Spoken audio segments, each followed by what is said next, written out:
30%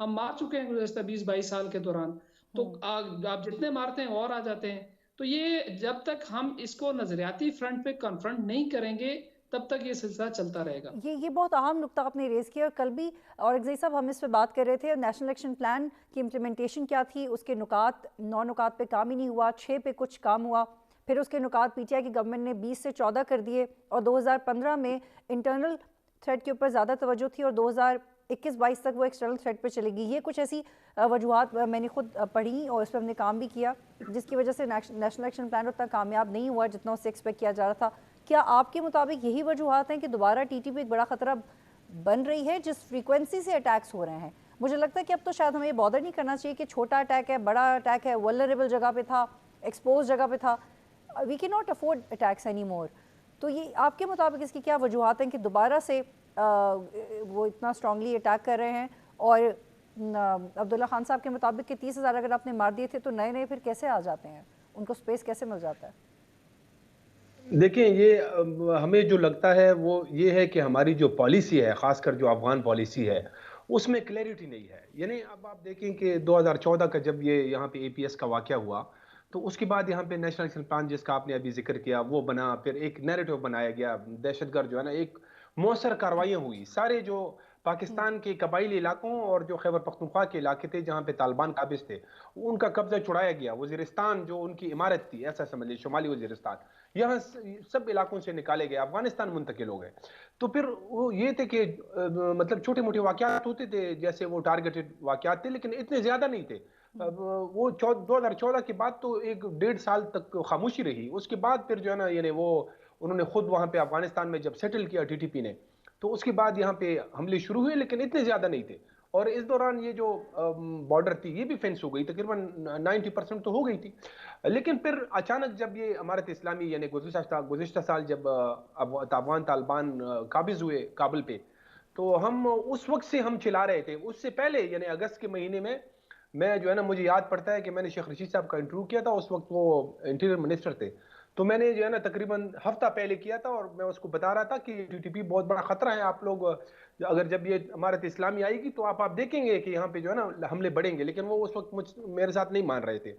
تو اس کے بعد یعنی ہم نے دیکھا کہ جب امارت اسلامی آئی, افغان طالبان آئے, تو اس کے بعد سے مسلسل جو ہے نا حملوں میں اضافہ ہو رہا ہے. تقریباً ابھی یہ 13-14 مہینوں میں آپ دیکھیں تو اس سال یعنی آج جب میں آپ کو بات کر رہا ہوں, اس سال ٹی ٹی پی نے 330 حملوں کی ذمہ داری قبول کی ہے. اور رفعت اللہ اور اورگزئی صاحب, I'm sure آپ مجھ سے زیادہ اویئر ہیں کیونکہ آپ کی بیٹ رہی ہے, آپ کا فوکس زیادہ ہے ایف پاک پہ. تو اگر آپ نے نوٹس کیا ہو تو اگر ایک حملہ پاکستان کے اندر ہے تو ایک حملہ افغانستان کے اندر ہے, اس میں ایک آدھ دن کا فرق ضرور آ سکتا ہے, لیکن ہم افغانستان میں بھی مستقل حملے دیکھ رہے ہیں اور پاکستان کے اندر بھی مستقل حملے دیکھ رہے ہیں. تو it can be a third factor utilising its potential Afghanistan اور پاکستان کے درمیان جو ڈپلومیٹک رفٹ چلتا رہتا ہے اس کے بنیاد پہ. اور یہ بھی اس کے ساتھ نقطہ ایک ایڈ کر لیجئے گا کہ یہ سی ٹی ڈی کے آفیشلز کو جن طالبان نے اپنے قبضے میں رکھا, اور آئی ہوپ کہ وہ ٹھیک ہوں, سلامت رہیں, ان کی طرف سے یہ بھی کہا گیا کہ ہمیں افغانستان جانے کا سیف پیسز دیا جائے. یہ افغانستان میں افغان طالبان کے لیے کتنا بڑا سوال ہے کہ وہ یہ پیسج مانگی کیوں رہے. اس سے پاکستانی اتھارٹیز کس طرح اس کے اوپر پولیٹیکلی پلے کر سکتی ہیں, ڈپلومیٹکلی پلے کر سکتی ہیں؟ یہ تو جب انہوں نے اس طرح کی بات کی تو اس پہ فوراً جو ہے نا ٹی ٹی پی کا ایک بیان بھی آ گیا. انہوں نے کہا کہ نہیں, یہ جو لوگ ہیں یہ بہت عرصے سے جو ہے نا یہ ڈیٹینشن میں ہے, ان کو پتہ نہیں ہے افغانستان ہم وہ نہیں چاہ رہے ہیں. وہ کہہ رہے ہیں کہ ادھر قبائلی علاقوں میں ہی آپ ان کو جو ہے نا وہ رہا کر دے. پھر آج صبح جو ہے نا مفتی نور ولی محسود جو ٹی ٹی پی کے سربراہ ہے, اس کا بھی ایک آڈیو بیان آیا ہے جس میں انہوں نے اسی بات کا ذکر کیا ہے کہ وہ لوگ افغانستان نہیں جانا چاہتے. تو وہ اصل میں آلریڈی ہمارے افغانستان کے ساتھ اس وقت جو ہے نا وہ حالات بڑے کشیدہ چل رہے ہیں نا. تو معاملہ یہی ہے کہ مطلب وہ ساری جو ٹی ٹی پی کی لیڈرشپ ہے وہ تو افغانستان میں. رفعت اللہ صاحب, I'm sorry to cut you, تو پھر وہ ہیلپ لیس افغان طالبان ہیلپ لیس بھی نظر آتے ہیں. ایک طرف وہ کہتے ہیں بارڈر پہ ہمارا کنٹرول بھی نہیں ہے, پھر وہ ایکسپلینیشن بھی دیتے ہیں کہ ہمارے ان سے تعلق نہیں, ان کو وہیں پہ رکھیں, پھر ہم ان سے ثالثی ایکسپیکٹ کیوں کرتے ہیں؟ یہ اصل میں ایک بہت بڑا ایشو تو یہی ہے نا کہ اب یہ جو ہے نا یہ ساری تنظیمیں صرف ٹی ٹی پی نہیں بلکہ ٹی ٹی پی تو خیر یہ ہے کہ سب سے بڑی تنظیم جو اگر کوئی فورن